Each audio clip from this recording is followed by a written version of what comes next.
In accordance with the provisions of the New Jersey Open Public Meetings Act, the Highland Park Board of Education has given adequate notice of this meeting by having published the date, time, and place of this meeting in the Home News Tribune and has posted notice of this meeting in the Highland Park Middle School, 330 Wayne Street, Highland Park, New Jersey. Can a motion to reconvene? So moved. Second. Second. All in favor? Aye. Could we please rise for the pledge?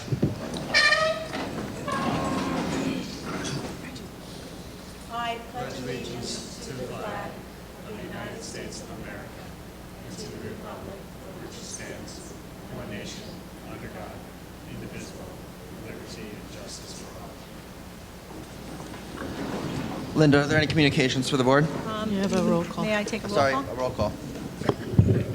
Ms. Aversa? Ms. Berkowitz? Ms. Bull? Here. Ms. Cimarusti? Here. Ms. Gowan? Here. Ms. McFadden DiNicola? Mr. Roslowitz? Here. Ms. Scherber? Mr. Sherman? Here. Linda,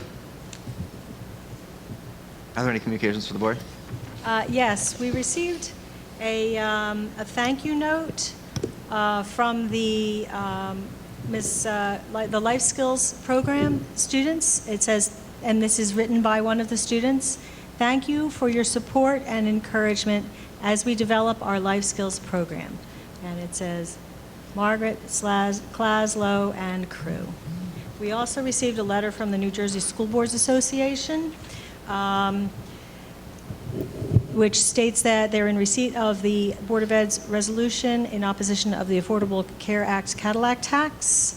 Unfortunately, the cutoff for the resolutions for November 21st was September 8th. However, South Plainfield Board of Ed also submitted the resolution for consideration at the Assembly. The matter has been referred to NJSBA Legislative and School Finance Committee to better review this complex issue and arrive at a reasonable solution. And they will submit their recommendations at the May 14th, 2016 Delegate Assembly. Thank you. Can I have a motion to approve the minutes of the November 23rd regular and executive session meetings? Is there a Second. Any comments? Linda, roll call, please. Ms. Bull? Yes. Ms. Cimarusti? Yes. Ms. Gowan? Yes. Mr. Roslowitz? Yes. Ms. Scherber? Mr. Sherman? Yes. Dr. Taylor, can I have superintendent's report, please? I'd like to introduce our student representatives who will provide their report.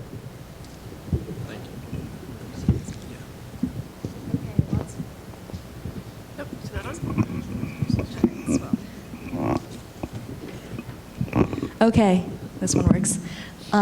Lots of news this time. So, starting with Irving, they had Pajama Day on December 4th. Bartle and the middle school both had band and choir concerts December 10th. The middle school had a snowflake dance on December 3rd, which was very popular. And Arts middle school auditions just happened at the middle school. For the HS, we just had the choir concert on December 16th. Model UN returned with 12 individuals winning awards. And the robotics team ordered a 3D printer with the HPEF grant that the board approved last time, so that's very exciting.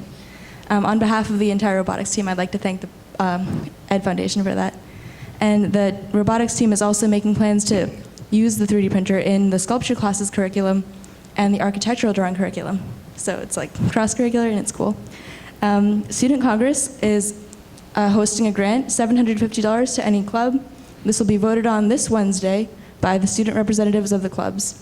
In previous years, Student Congress has given money to the Fling to archive old Fling articles from 1920s to 1980s, to the boys track team to buy a javelin, to the tennis teams to buy new equipment, and one final initiative from the high school. The Global Awareness Group is currently holding a fundraiser for the iLlama project to provide llamas for impoverished people around the world. And in academic news, the high school will be holding its honor roll breakfast for 248 students. So around half the students ended the marking period with A's or B's, and they will be honored on the 23rd with a crepe breakfast. Also on the 23rd, there's going to be a winter pep rally in the high school. The athletic teams will be there, orchestra, band, choir, a mandala. They will all perform there. NHS has started a new tutoring program for kids in detention because there hasn't been many people going to homework club. So they switched to detention, and now we're seeing the effects of that. The mock trial team also had a scrimmage against each other, and Officer Joe came in to help us out and provide us with legal opinion. Girls basketball, boys basketball, and the wrestling team will all be having their first matches this Friday. And winter track has also started their practices. And just remind the board that we did start our Highland Park Twitter page for the high school, which is at HPHS_owls. So it's going really great. We're getting a lot of posts in. And finally, we're almost halfway through the marking period, and progress report should be out by Thursday. Thank you. Thank you. I'm going to flip-flop my order of events under superintendent's report and share an update with the board and the community about the status towards meeting our district goals. So I'm going to step up to the screen.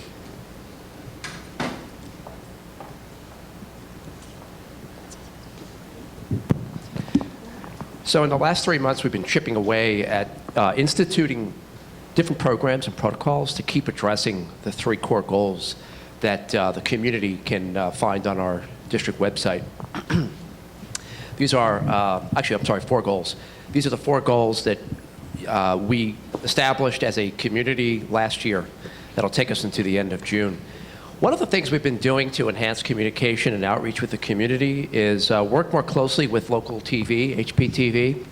We will now be broadcasting monthly info sessions, Board of Education / school district info sessions on our local television channels, which you can find on FiOS as well as Optimum. I most recently talked about me, my background, and my vision, and also the strategic planning process that I will help the community go through come the spring. So every month you can expect something on HPTV all about our school district. Speaking of the steering committee, one of our goals is to plan strategically for the future. And I have talked repeatedly about the process that I want as many members of our community to be part of before. But we're finally now moving forward incrementally in creating the infrastructure that's going to have us move forward on the process. And that first piece of the infrastructure is to develop a steering committee. So by the end of June, I will have put together a steering committee of between 10 and 12 representatives from the community. And I'm going to try to grab stakeholders from each sect of the community, civic leaders, clergy, members of the board, teachers, leaders, parents, and perhaps even some students at the high school. Finally, one of our goals of the 4 is to promote effective professional development. One of the things that Mrs. Knapp and I realized was not in place was an institutionalized committee, a group of people, mostly teachers and some leaders, who regularly meet. By that I mean 4, 5, maybe even 6 times during the school year to plan professional development. The first few days back when we return after summer break, the after-school days we have available, some of the after-school meetings we call PLC meetings are all being charted now by the Professional Development Committee, which is going to meet in a couple of days. So this PD committee, which I'll sit on as a representative of the leadership team, will work with the leadership team and go back and forth to craft a professional development plan. And I'm not talking about a plan that we make nice and neat and package and then send off to the Department of Education. I'm talking about building on what Mrs. Knapp has already done. I mentioned at the last meeting that I thought Jennifer Knapp has done a wonderful job producing a plethora of opportunities, workshop and conferencing opportunities for teachers that pinpoint their needs. She surveyed our staff, she collected the data, and then she crafted a plan based on the data.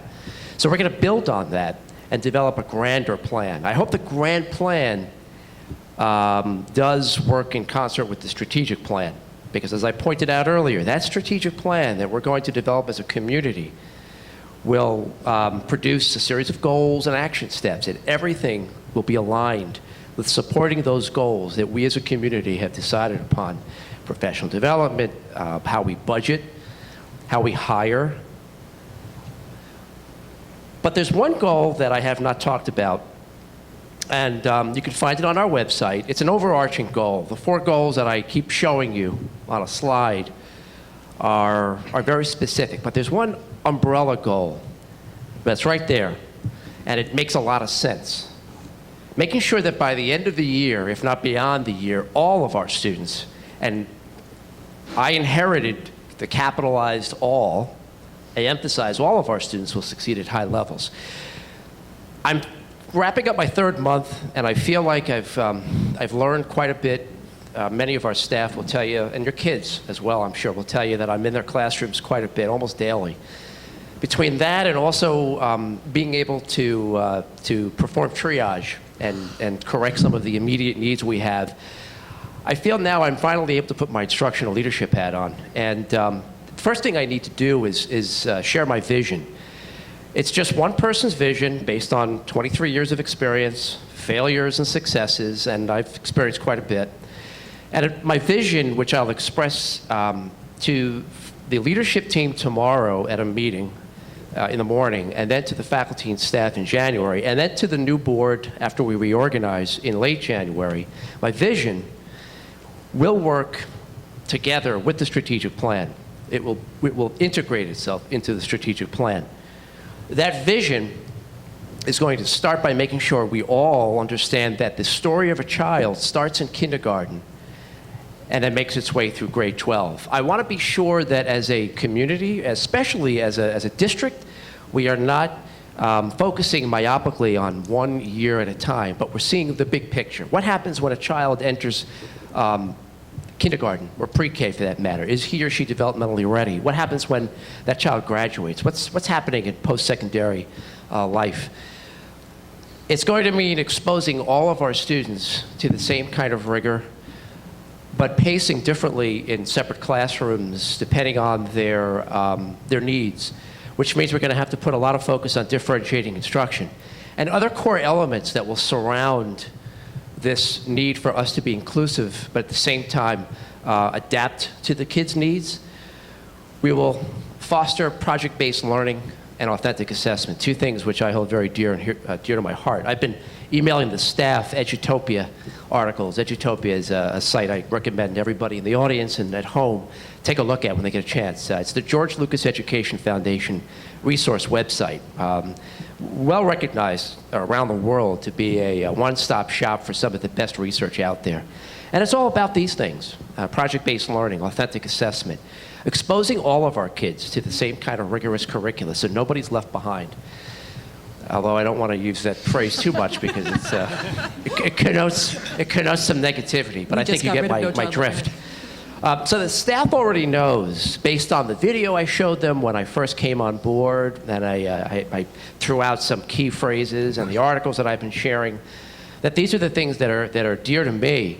And they're part of my vision, which I'm going to share more specifically with the team tomorrow, and then the staff, and then the board and the community. So little by little, we'll work our vision into our strategic plan. So by next year, September 1, we hit the ground running with very clear, concrete goals aligned to everything that is a part of our district, from the budget to professional development and so on and so forth.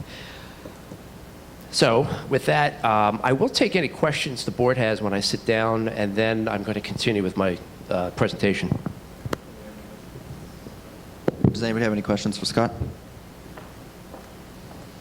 Nope. You may go. Okay, so the next thing I'd like to do is recognize 2 board members, 3, one who's absent today, for their dedication and the hard work that they've put into helping this district and serving the kids as effectively as they can. So I'd like to say a few words about gentleman to my left, Board President Adam Sherman, who'll be leaving us after tonight's meeting, and 2 board members down, Catherine Bull, will also be leaving us. I'll say a few words, and then I'd like to present a plaque to them and take some pictures, and then we're going to have about 10 minutes or so to have some cake, which we cut up for you on the left side there, and talk to both Adam and Catherine. And then we'll You don't move up. have to talk to me. Well, you I'm have to okay talk to speaking Adam, myself. but you can talk to everybody else if you'd like. and then we'll come back to Student Spotlight. So with that, I'm actually going to stand up to the mic because eventually, that's a good idea. I'll go to the podium.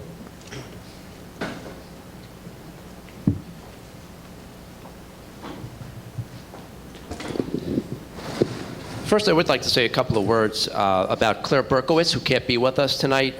Claire has served on the board for several terms. I had a chance to meet her way back when she was first running. She wanted to pick my brain about what were the hot topics in education. And since then, she has worked tirelessly for the board. Unfortunately, she can't be with us tonight.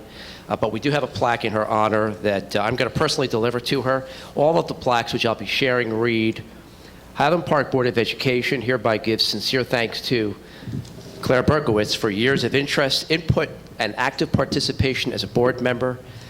Your dedication and commitment are deeply appreciated, and that's dated December 14th, 2015. So thank you, Claire, for everything, and I'll be seeing you soon with this plaque.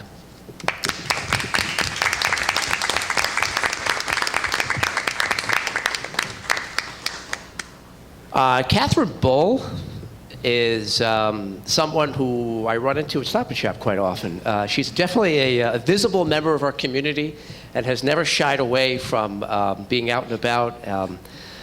She's quiet, and I think that has also benefited her. I don't see you harassed a whole lot, and it's spoken to in public. I think people have respected your place on the board, and I'm sure you appreciate that. Catherine was elected in April 2009, so she's been with us for 6 years. While she's been quiet behind the scenes, she's been very steadfast, particularly in working towards revising our policies. Now she serves on the Finance and Facilities Committee, but a lot of her work prior to that was done in the area of policy. So Catherine, I'd like to invite you up to the podium to present the plaque, and Chris, if you may. Linda, do you want to come on up? Oh, yes.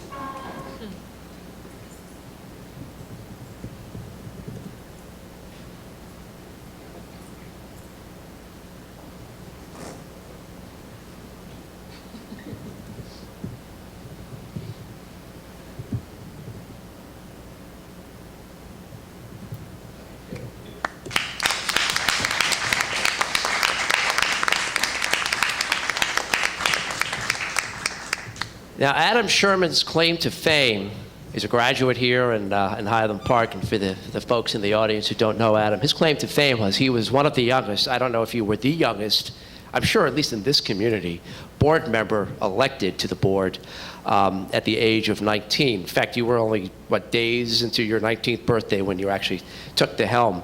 Adam graduated in 2004. He has served 9 years on the board. I see his mother and grandmother is here to honor him. Adam is very busy right now, traveling the world. I have been catching Adam at all time zones. Thank you for picking up in the middle of the night wherever you've been. I appreciate it. Texting has been much to our benefit in that area. So his duties, his work duties are taking him away, so it's time for him to step down. A couple of things I'll note about Adam and his work on the board. He was big on nutrition. I didn't know you in your big nutrition days, but by the looks of you, I can still see you're wrapped around nutrition. At Going Green, this district is becoming slowly but surely recognized throughout the state, if not across the country, as being quite a green district. And I know the board, led by Adam, has been a big part of that. So we're going to pick up that torch and we're going to keep running with it. In fact, we're working now on trying to be a certified green school by New Jersey Sustainable Schools. So hopefully you'll be reading about that soon. So without further ado, Adam, come on up. I'd like to recognize you as well.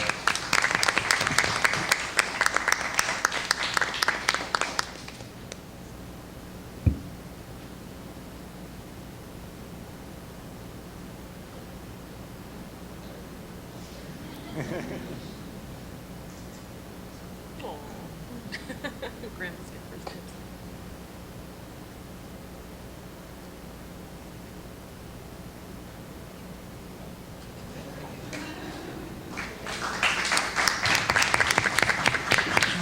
So at this time, let's take a few minutes to relax, say another hello if you'd like to our board, and please enjoy the cake.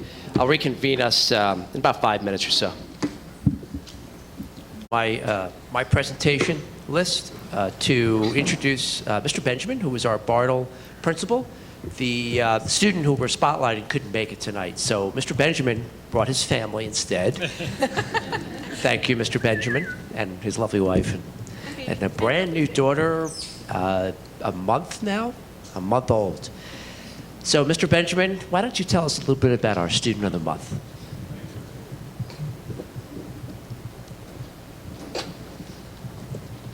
Good evening, everyone.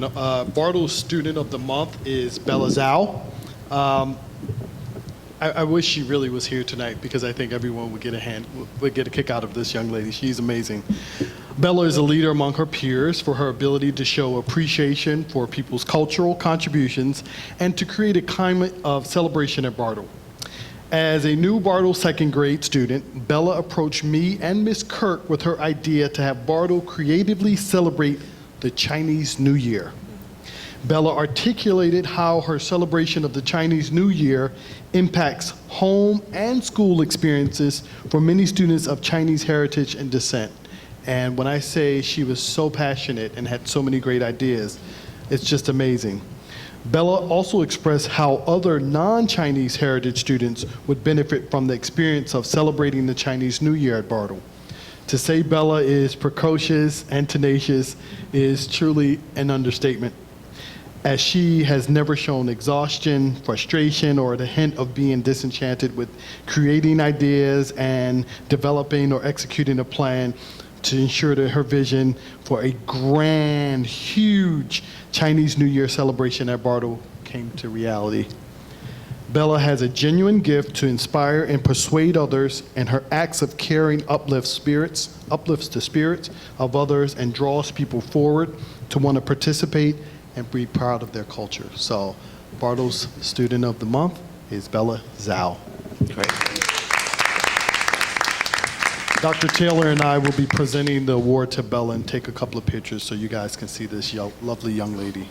All right? Have a good one. Absolutely. And then we'll publish the picture and the narrative on our website and on the Highland Park website. So I'm going to request that the Benjamins leave. I'm kicking you out so you can get some sleep. And congratulations. Thank you for being here. So with that, I turn it back to the board president. Thank you. Congratulations to everyone who got an award, Catherine, particularly you. Can we have the board committee reports? Today, the curriculum committee will be myself. Actually, Yes. I can assist if you'd like. The curriculum committee did not meet tonight. The curriculum committee has a number of items on the agenda that you may want to discuss, but nothing of great magnitude. Correct. Actually, the two things I would like to highlight are, one, the request for approval of field trips. I want to follow up a few questions I received about trips that we tabled, including one to Williamsburg and one to Carnegie Hall. The question was, can we cancel those trips and not incur any fees if we chose to do so? And the answer is yes, we can. I am, during old business, though, going to follow up in general about a discussion I had with the music department about field trips, inclusiveness, and equity when it comes to providing help for those who can't afford to go on some of these trips. So you'll see that on the in your packet, we actually removed one trip, and that is the trip to Carnegie Hall. We kept the one to Williamsburg? No, it was the opposite. Or did I get that mixed up? Thank you, sorry. So we are going to Carnegie Hall, but we have removed the trip to Williamsburg. And one of the main reasons for that is to accommodate parents who would want to finance the trip over time. It just wouldn't be doable at this point to do that, since the trip, I think, was in April. The other item I just want to highlight is resolution number 6, which is the appointment of a practicum student. I just want to use this opportunity to emphasize the work that we're doing specifically with Rutgers University to host student teachers and practicum students. Whenever you see recommendation made to bring on board a practicum student, we are hosting that student to observe and do some teaching, but not as comprehensively as a full-time student teacher. I had an opportunity to participate on a panel at St. Peter's University about the new regulation that requires student teachers to put in a full year of student teaching time. That's going to start next year. So we expect, leaders like myself around the state expect there will be some ramifications to that new policy. So we'll talk about that more when that time comes. That's it. Thank you. Are there any questions? Catherine, can we have the Finance and Facilities report, please? Yes, the Finance Committee did meet tonight. Let me go through just some agenda items. Item 14, we're grateful to the Ed Foundation for their donation for the Adventure Aquarium trip. Item 15, the Bartle PTO has given some donations in support of various programs at the school. And also we have a donation from Judy Ang. Every year she has given money to the school, and it's matched by her employer. We're anyway.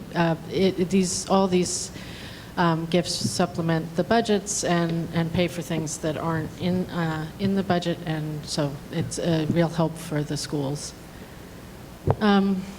In January, this is item 17. In January, we're going out for the bid for the boiler upgrade again. Items 18 and 19 refer to replacement of the high school PA system. It was a budgeted item, and these quotes have come in under budget. Items 20 to 23 are for the re-installation of the water main pipe in the hallway of the first floor and the classroom HVAC unit piping in the middle school. That's the ongoing mold control issue.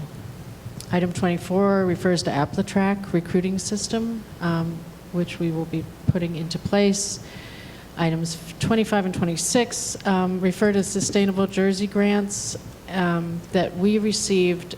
It pays for stipends for the team project coordinators.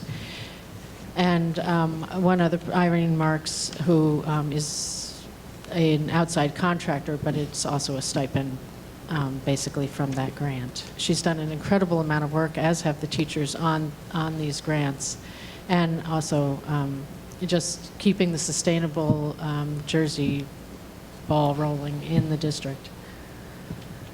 Item 27 refers to the Chabad house that is going to be, has requested to use the Bartle School over the summer for a camp. Items 28 and 29 refer to the audit report acceptance. The auditor will be here in late January or early February, hopefully. There were no recommendations and no corrective action needed, as is usually the case with our audit, and that's always good news. And I think item 30, this supervisor of funded programs and district initiatives will not be in the district to fill out the NCLB grant application, so we are hiring a consultant to do that. Okay, I think that does it. Thank you. Are there any questions? Yeah, Scott, you were... Hold on. I'm sorry. I just wanted one more thing to be in the minutes, and that is that during this policy review year, the Finance Committee did review the 6,000s, 7,000s, and the 8,000s, and they did not get an agenda for approval, but I do want it included in the minutes that that's done so that the next board can just go ahead and review them, and there are a few that need just a few tweaks. That's the word. Okay. Darcy? Yeah, Scott, we were told in finance that you'd be able to give us a little bit more information about the AppleTrack service. Sure. So, first of all, AppleTrack, you should know, is a very widely used web-based tool that allows prospective candidates for any position, leadership, teacher, or staff support, to go right online and basically apply for the position online. It's being widely used now as well as a recruiting tool for a couple of reasons. First of all, the AppleTrack people have packaged social media sites into the system so that once we set up our posting, we can actually broadcast to sites like K-12, K12jobspot.com, which are very popular education sites, national education sites. The postings will go automatically out onto those social media, into those social media outlets. The other reason why I have found personally it's a terrific recruiting tool is because in my previous districts that have used AppleTrack, we've found that candidates appear to be more apt to apply for positions when they know they don't have to go through some of the rigmarole of having to send in credentials, package them via paper. AppleTrack takes any saved data that a job applicant has put into the system previously and automatically sends it off, if you wish, to the next position that you're applying for. A couple of the things that we're looking forward to using AppleTrack for. If we choose to go this route, we'll work with our payroll system. So we can actually have all of our new hires' information automatically populated into our payroll application. And finally, one of my efforts since I've been here is to digitize as much as possible, try to move away from paper for all kinds of reasons. As Elaine Donnelly, who's in the audience, will tell you, paper is actually taking up files and files worth of space that precludes us from actually using that space for classroom and office purposes. So I'm trying to move us away from the paper screening process as well. So that's it in a big nutshell. But I have more information I can give you right now if you'd like to take a look. Just a kind of aside, right now obviously we use Source for Teachers in terms of substitutes. Does AppleTrack have services in terms of that? We Not might be for able to- substitute, No. no. Okay. Thanks for asking. Are there any other questions? Ann, we have the personnel. The Personnel Committee actually met via conference call last week. We discussed a number of personnel items, including the items that are on the agenda. In addition, 2 of the 3 Personnel Committee members were able to attend the final round of interviews for the Director of Special Services, and were in agreement with the 4 principals who were also members of that committee in selecting our final candidate, who is here tonight and is on the agenda for hiring. And so I know, Scott, you wanted me to talk a little bit about the process. So I think that, first of all, we saw as the final candidates 2 very good candidates, both of whom I think were very impressive in their own ways. But I guess the first round of interviews included how many interviews? So, well, I'll take us a step back. So it's actually a multi-step process. The very first step had Middlesex Regional Educational Services Commission recruiting folks. And they received 14 applications. From the 14, they reduced the number to 5 qualified applicants. We gathered a committee of teachers. There were 12 of us, including me, members of the child study team, teachers, 2 parents, one of whom is in the audience, and will be a future board member. We also had with us Elaine Donnelly, who's the secretary to the Director of Educational Services, and I believe that's, and Mrs. Jennifer Knapp, one of our supervisors. The next round brought together members of the Personnel Committee and all 4 principals and myself, as well as the representative from Middlesex Regional Educational Services Commission, who came to us to ask some very probing questions, as well as share all of the reference data that Middlesex Regional Educational Services Commission collected. So I thought that both the members of the board who were there could just speak a little bit about their experiences, and then I'll formally introduce Mrs. Budine. Well, as I said, I thought both candidates were excellent, but one candidate stood out as somebody that we all thought would fit best in our district, would be able to sort of work with parents, with teachers, with all of the constituencies that are necessary for this job, and so. That was the recommendation. And did you have anything else you wanted to add? Sure, yeah. I would just say I could not be more pleased to welcome you to the district. I think we were all impressed by your wealth of experience, your knowledge, and your enthusiasm, really, even though you were deathly ill, I think, when you came for the interview. You seemed very excited to get to work. She's very knowledgeable about our areas of need, compliance issues. She also seems very approachable, which I think is something that our district really needs. I think there are special needs parents who really want someone who will listen to them and take their input seriously. And I think we have found someone who will do that. I also wanted to say I spoke with someone on the first round committee who gave me some very positive feedback about a positive behavioral support program that Ms. Burdine instituted at a previous institution. For me personally, positive reinforcement is just so important in the special needs context, and we are so lucky to have a director coming to us with experience implementing that program and working with that program. So I'm very excited about our, hopefully, new director. One of the things the committee, both committees were looking for, of all the things that they were looking for, was that we would bring somebody on board who maintains some stability and some continuity. Somebody who will be here for at least the mid-haul, if not the long haul. We could use that. We could use that. So I formally recommend Mrs. Boudin to the board. Thank you. All right. And is there a policy and regulations report? No. At this time, I'd like to open up for public comment. Is there any public comment tonight? Seeing as there's no public comment, I would like to move to board action items. Catherine?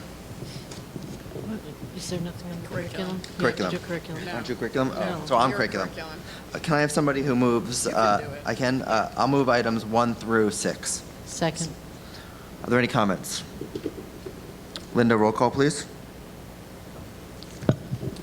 Ms. Bull? Yes. Ms. Simorosty? Yes? Ms. Gowan? Yes. Mr. Roslowitz? Yes. Ms. Scherber? Yes. Mr. Sherman? Yes. Catherine? I move items 1 through 31 on the Finance Committee agenda.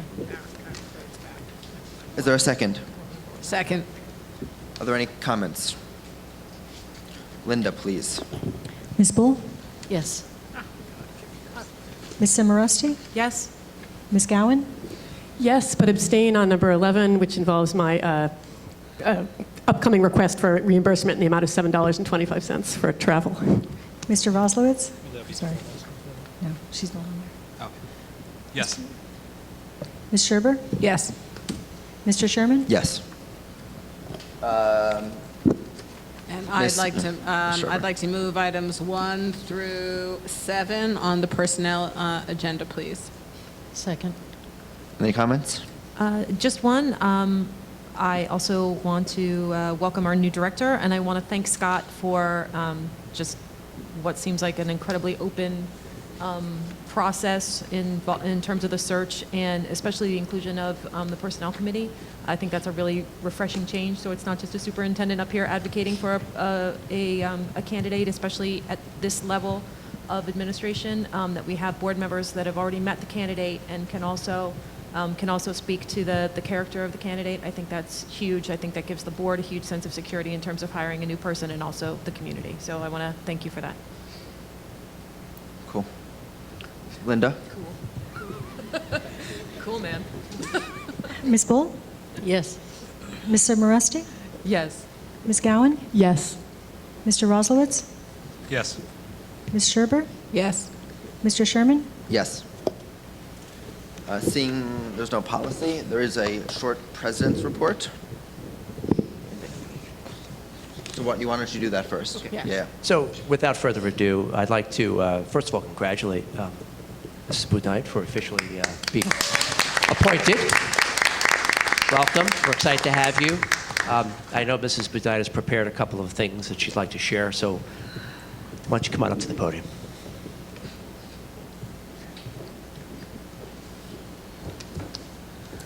Good evening. First, I would just like to say how very honored and humbled I am that You've given me the opportunity to work with your district. I'm really looking forward to it. I had the opportunity during the interviewing process to meet staff members, administrators, board members, community members, and I love them all. So I'm really looking forward to working with them as well as everyone else. A little bit about myself. I am in my 22nd year in the field of special education. I started out as a special education teacher, and then from there I moved into the administrative portion of my career. A lot of my administrative part has been in out-of-district placement, and I've worked with students with emotional and behavioral disabilities, which gave me a lot of really great experiences. And over the last few years, I've been in the general public school setting, which has also been very rewarding and a lot of fun. I have had a number of interesting experiences which really helped me to develop some skills that I'm not sure I would have otherwise had the opportunity to develop. I have extensive background with developing behavioral interventions for students, and I've also had a lot of experience working with community-based instruction and vocational programming. I won the 2008 School Leader Award for a program that I developed, which really I'm very proud of that, and I was really glad to be able to do that for my students at the time. I've also been able to bring co-teaching to some of the schools that I've worked with. I did all of the professional development and program development for that, which I'm very happy that I was able to bring to the table. And I've worked with INRS and 504 teams as well to be able to make sure that they're in compliance with all of the rules and the regulations that go with that, to make sure that they were doing the right thing with that as well. As far as coming on board, one of my very first endeavors is to work in conjunction with the administration to bring some continuity and stability to the department. I know that Dr. Taylor and I have spoken a lot about that, and I think it's important. So that's number one for me, to bring that to the table. From there, I have a couple other areas I'd like to take a look at. I would like to look at our inclusive practices. I would also like to look at our transitional services, and I would like to look at our academic performance of our students and really kind of dig into that a little bit, work with my team, and look at where we think there's need, put together some goals and an action plan that over the next year we can really start to work on and bring some supports to our students. So again, thank you so much for the opportunity, and I look forward to working with everyone. Thank you. And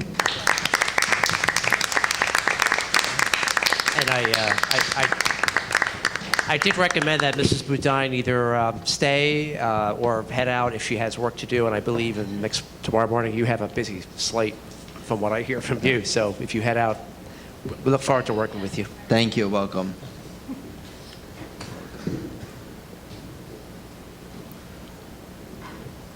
Cool. Good? All right. So I do have a short president's report. It's more of a thank you report than anything. As many of you do know, today is my last board meeting. I have been on this board for over probably 9.5, almost 10 years now because of the way the election went. I did come to this board as a newbie, as a very young kid, I guess for lack of a better words. And I think we've seen this district move through ups and downs in the times that I've been on the board. But there's definitely some people that have kind of helped make that go along the way. And I need to kind of thank them along the way, particularly right to my left, Linda. Linda, you've been there from day one. You've kind of really make the wheels move in this district, and I really need to kind of thank you and single you out for that as well. Thank you very kind much. of your office and all you've done throughout the year. So thank you really, very much. I need to also kind of thank Rob and Cheryl, who was actually at my first board meeting here ever. So I think it's quite ironic that Rob now comes on to the board, and so it's very cyclical, I guess we could say, in this community, but kind of you guys have always been there as well. Both my parents and my grandparents as well, who were here. My grandmother's a former teacher and does love to call me either when I'm out to dinner or some inopportune time to complain about all the other board members here and say, what's going on? Why is everybody screaming and all of that kind of stuff? So I thank her for that. Scott, I think you've done a great job since you've come on, and I think we have great places to go. But I do leave this district with one thought in my mind, and is this a district that I do want to send my kids?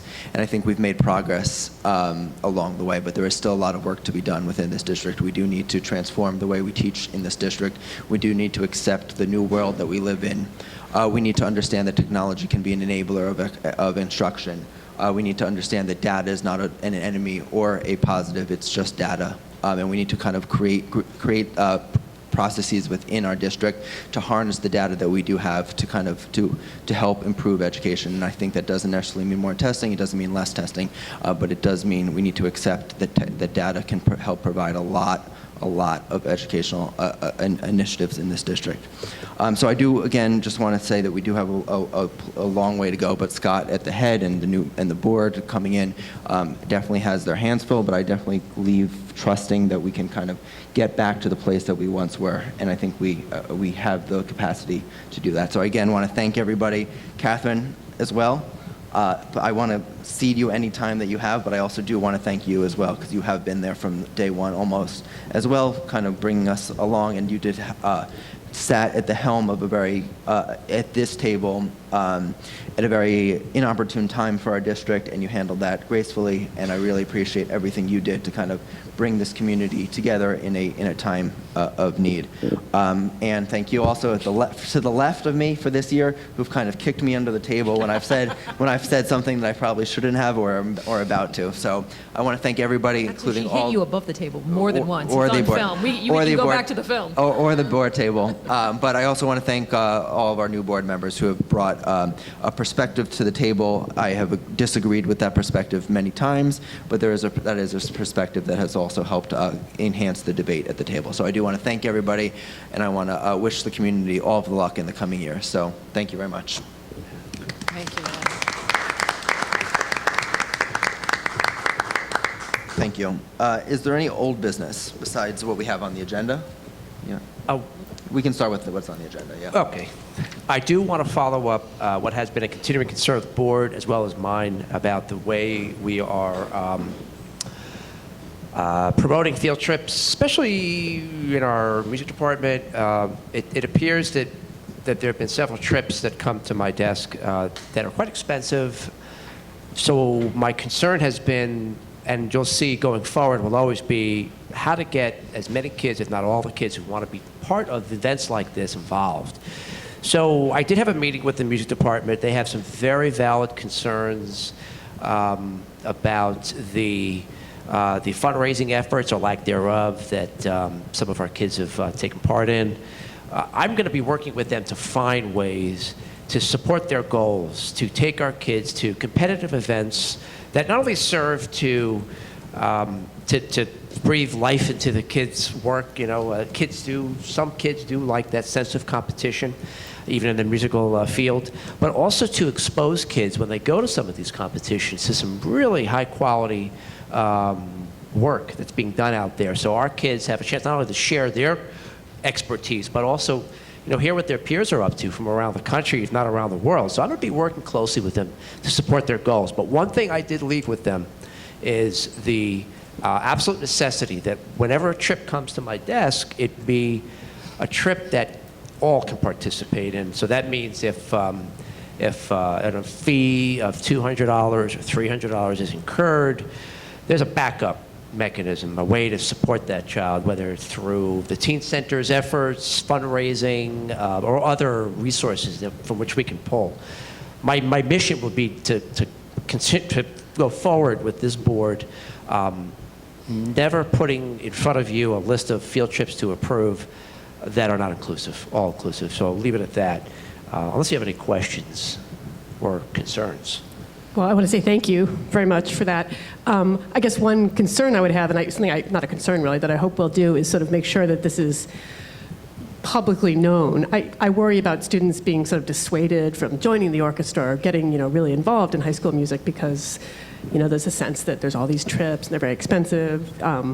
So I hope that we'll sort of get to the point where students are aware that if it's too expensive for them, we will figure out a way to cover it or help them cover it. And one of the things I told them, one of the teachers from the group with whom I met made a very good point. He said, Dr. Taylor, there are other extracurricular organizations that are able to fund trips, and it seems like almost all the kids who want to go can go. What can we do, or what is it about our trips that sets us apart? And that's a good question. I've got to answer. Is it that that I need to do a better job providing more resources for the music department so we can help offset their costs, or something else? I'm going to look into it, but it's definitely on my to-do list. Were the music teachers expressing that there are other very expensive field trips that are being taken in other departments? Well, I don't see that happening. There are some. I mean, we took the kids to Montreal who were involved in the Model UN. Model UN. Model UN, okay. Yeah, Yeah. yeah, it's trips like that. So what I need to do is share best practices. I have to figure out what people are doing here and tell the people over there what's going on so that they can work together. So that'd be one of my missions. I mean, I certainly would worry about Model UN, too. I don't know how expensive that trip was. And I guess I was not paying as much attention as I could have when that came before the board. If that was another $400 trip, I mean, I'm concerned about that as well. I don't mean to single out the music department. But we need to especially let kids know in advance, when they come into the high school, that these programs are open to everybody. It's not going to be this horrible, embarrassing thing if your parents don't want to pay $300 for you to go to Williamsburg. $400. The Model UN trip to Montreal had support from the Ed Foundation, so it great. was not onerous per pupil. I was paying attention. It was not the $400 or $500 or $600 trip. It was not. I would have noticed that, I think, actually. I was being self-deprecating. Yeah, so maybe we need to find a way to extend that kind of support or encourage the Ed Foundation. I'm not sure what the... I have to plant some seeds, just kind of an aside. At this meeting, my music team came up with some phenomenal ideas about how we could promote diversity in our groups and also encourage kids who might not be apt to partake in orchestra, band, and chorus to get involved. So we spent some time identifying what the problems are, lack of instruments, the need to support kids practicing their instruments or finding the time to. I mean, when you put 5 or 6 creative people like we are in one place, you can imagine what happened. We started talking about a potential after-school extension program for music, which leads me to want to reach out to Mason Gross, see how they can participate. So there are all kinds of things that are starting to percolate. Sorry. On the other side, I think we also have to understand that part of these trips are reasons why students do, and I don't think this is a bad thing. One of the reasons why students do sign up for these activities is because of these trips. But I think the ones that have those broad appeal, there is fundraising that's been built in, like the, what's the one I'm thinking of? Hershey Park. Hershey Park, thank you. Right. There's been parent involvement in that one for years, raising thousands of dollars so that can be dozens and dozens and dozens of kids that go. The ones that we're talking about are 10 kids going to Carnegie Hall. That's much different. That's not, I don't know that trip is inspiring kids to participate from the time that they're in I would argue that it's grade. inspiring a level of engagement in a particular event or project or part of our school. So I would not necessarily. I would say that there are 2 sides of that argument. That it's not as clear cut as we may think. I don't think that anybody is asking for the trips to be canceled, although, I don't know. Some of them sound like there's a lot more amusement park built in than there needs to be in terms of the expenditures. But my position is certainly not that we want to cancel them, just that we want to make them affordable for people. And not just for kids on free and reduced lunch, but for kids whose parents just can't afford $400. I'm going to move to the next item under old business, and that's to update the board of the community on the relationship that I've decided the district will have with the local police department and the school liaison officer. So over the last couple of weeks, I have spent a lot of time talking with everybody from our local NAACP chapter president to the mayor, police chief, Officer Cabello himself, members of the board. It's been an ongoing conversation. And one common thread is that I hear from everybody is that, maybe what we need to do is take a couple of steps back before we can move forward. And so I think because of the rollout, the nature of the rollout, the message may have been muddled and how we are forging a relationship with local PD. I do think it's very important. I must say this, it's my disclaimer. I think it's vital that the school district work hand in hand with all branches of local government, including local police department. There is a place for building relationships between folks who are on the front lines working to protect us and help us and support us and our school district. But it has to be done carefully. So with that being said, what I've decided is that for now, Officer Cabello is going to have 3 roles in our school district. He will be in the schools only to teach classes, and I actually asked him to put together a list of the classes that he'll teach. And right now I have 19 different classes he'll be teaching, and things that as kids we probably recall having been taught by local police, for instance, bicycle safety. On a more serious note, domestic violence for teens. Officer Cabello has done some really nice work coming in and formally working side by side with the teacher who supervises the kids to help them in these endeavors. So he'll come in to teach classes.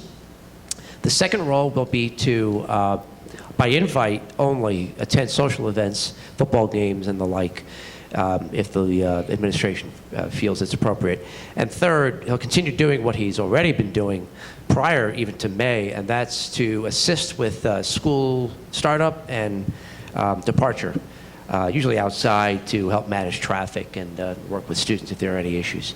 So that will be his role in the school. Are there questions or comments about that?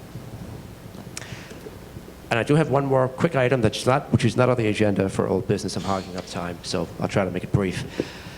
I had been spending quite a bit of time trying to find a gifted and talented teacher, the right fit. We did have an opportunity to interview some folks who just didn't work out for us. So I want to update the board and the community on what we are doing currently. It is necessary for a couple of reasons. One, it's a compliance issue. New Jersey Administrative Code calls for a gifted and talented program to be included at the K-8 level. And two, we're underserving a population, a small population of our kids who have not had any value-added instruction in the gifted and talented area. So what we're going to do is 2 things. First of all, I am now proactively recruiting teachers. I've reached out to my partners at Rutgers and Montclair, and I've already gotten good feedback from at least Rutgers. We apparently have a good crop of student teachers who are graduating mid-year in December who I can try to get hold of, bring in for interviews. But in the meantime, we're going to be going to Source for Teachers. We're currently screening some candidates to find a long-term substitute who could take what we started to do last year, pick it up hopefully as soon as January 19th when we have our next board meeting, and then January 20th, day after, and then go forward until we find a permanent replacement. So that's the status on gifted and talented. You don't have a board meeting? You don't have a board meeting until January 20th? Well, I'm going to propose in the calendar at the reorg meeting that January 19th. Okay, just January making 19th sure, just making sure I'm not on here until full board meeting. reorg is before then. Okay. Reorg will be January 4th. Yeah. Okay. Dr. Taylor, will you be involved in that screening process, or will it just be Source for Teachers doing the screening and then sending someone over here? I will not be involved, but Mr. Benjamin and a teacher, just as he's done screening the permanent candidates, he'll be involved. Okay, so Source for Teachers allows for that kind of participation. Great. And when the permanent candidate is bumped up to that second round, I'll take over and vet the candidate. I just wanted to make sure that Source for Teachers wasn't the sole screening mechanism that we had. Thank you. Now, That's a good question. I know it's K through 8, and I think we've had this discussion before. We're currently serving our high school students and our middle school students by the courses that are offered, correct? So it's really the big hole is in Bartle, correct? And Irving. In Irving, thank you. Thank you. That's it for me. Is there any other old business? Is there any new business? Public comment. Is there any public comment? No public comment. I'd like to a motion to adjourn. So moved. Second. All in favor? Aye. Aye.